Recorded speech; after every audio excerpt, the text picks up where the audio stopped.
మరోపక్క పాండవులు తీర్థయాత్రలకు బయలుదేరారు.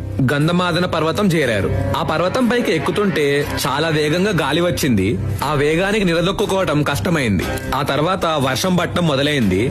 ఆ వర్షంలో వెళ్లటం ఇంకా కష్టమైంది. వర్షంలో పాండవులు ముందుకు సాగుతుంటే అలసటతో ద్రౌపది స్పృహతపై కింద పడిపోయింది. ధౌమ్యుడు లోమశుడు శాంతి మంత్రాలు పఠించారు. కొంతసేపటికి ఆమెకు స్పృహ వచ్చింది. ఆ సుకుమారి పర్వతాలు ఎక్కడం దిగడం చేయలేదని ఆలోచించిన భీముడు ఘటోత్కచుని తలుచుకున్నాడు.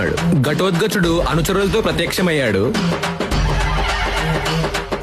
పాండవులని తన భుజాల మీద ఎక్కించుకొని తీసుకెళ్లాడు. అలా ప్రయాణం చేస్తూ చేస్తూ బదరికాశ్రమం చేరారు.